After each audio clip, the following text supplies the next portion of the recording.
Hello there, and welcome back to our channel. I'm so glad you've joined us today for a conversation about something that matters deeply to all of us, no matter our age: connection and intimacy with those we love. Have you noticed how relationships can change as we move into our 60s, 70s, and beyond? That spark, that ease of connection that once seemed so natural, sometimes it begins to fade, and many of us don't understand why. Every year after 60 is precious. These are years we've earned, years to enjoy deep, meaningful connections. Yet so many couples find themselves drifting apart just when they finally have time to be together. Today, I'm sharing insights from Dr. Wilson, who has worked with seniors for over 3 decades. She's identified 4 specific things that destroy intimacy after 60, and more importantly, how we can overcome them. Why intimacy changes after 60. Before we dive into those 4 destroyers, let's understand something important. Intimacy isn't just about physical closeness. It's about emotional connection, feeling understood, sharing experiences, and maintaining that special bond that makes your relationship unique. Changes in intimacy after 60 are normal. Our bodies change. Our priorities shift.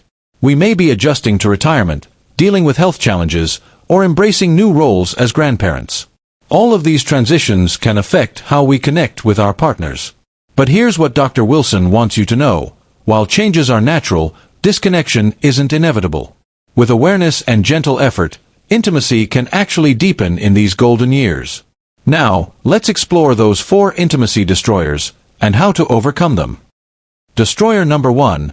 Unaddressed health changes. The first intimacy destroyer is unaddressed health changes.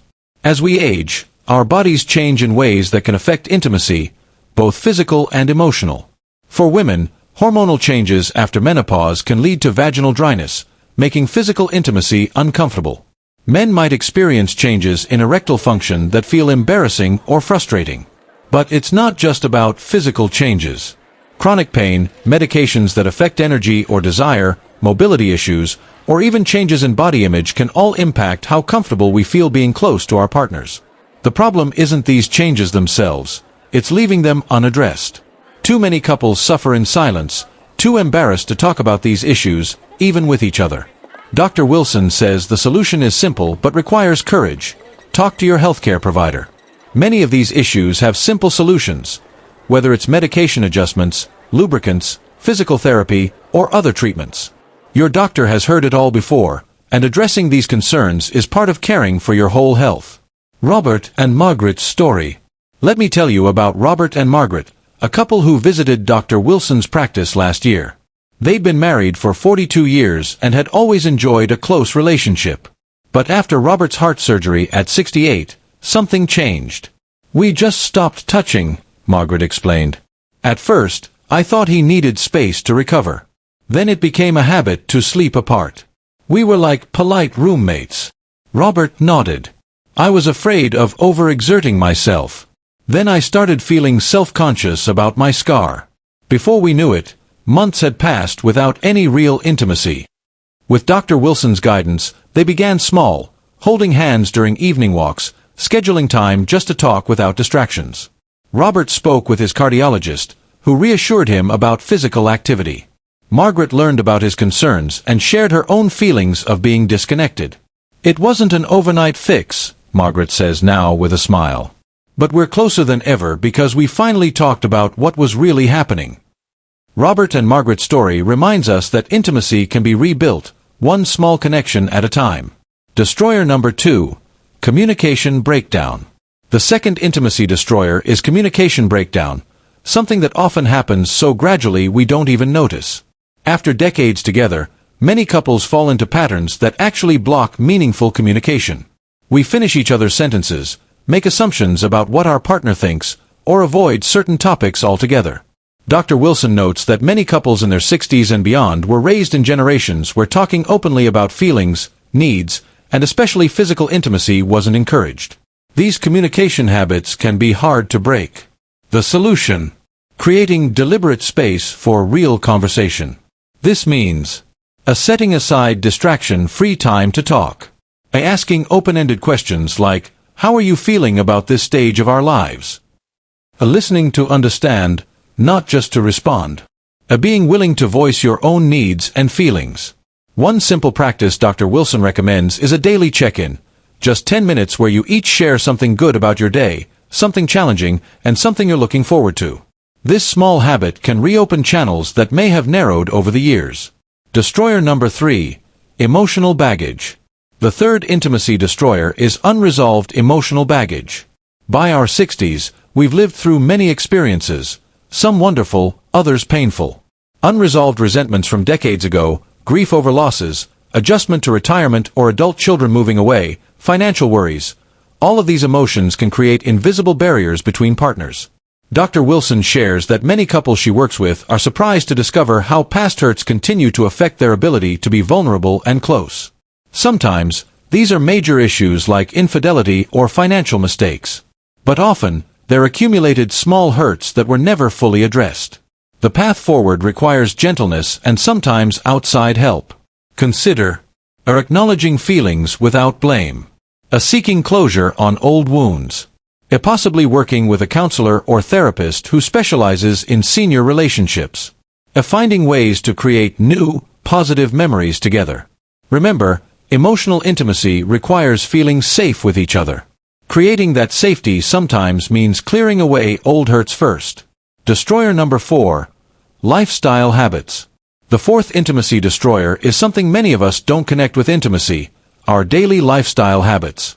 Dr. Wilson explains that how we live day to day dramatically affects our capacity for connection. Habits that can undermine intimacy include separate routines that minimize time together.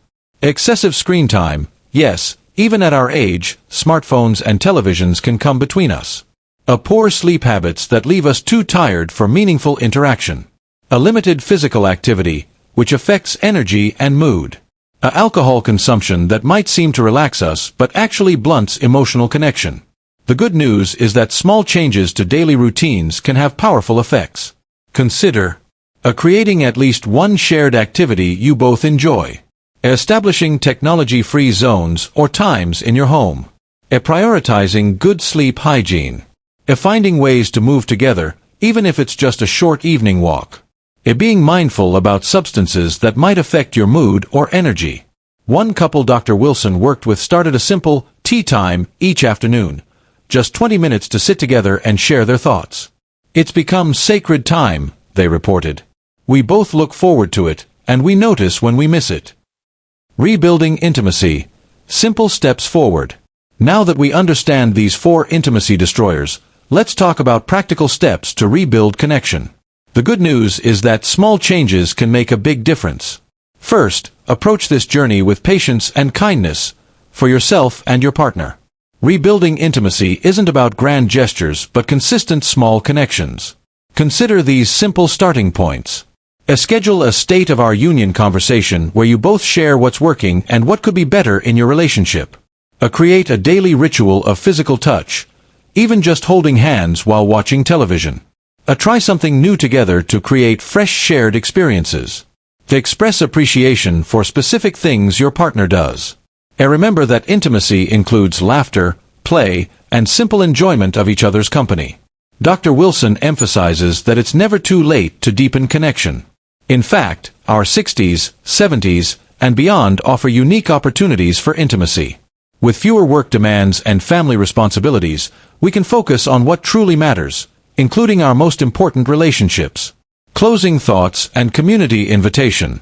As we wrap up today's conversation, I'd like to leave you with a thought from Dr. Wilson that I found particularly meaningful.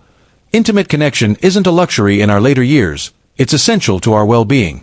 The quality of our relationships directly affects our health, our happiness, and even our longevity. I'd love to hear from you in the comments below. Which of these intimacy destroyers resonated with you? What small step might you take this week to deepen connection with someone you love? If you found value in today's discussion, please consider liking this video and subscribing to our channel. We're building a community of wise individuals committed to making these years truly golden. And please, share this video with someone who might benefit. Sometimes, just knowing that relationship changes are normal and changeable can be the first step toward renewed connection. Until next time, remember that every day offers new opportunities to connect, to understand, and to love. Thank you for joining us today.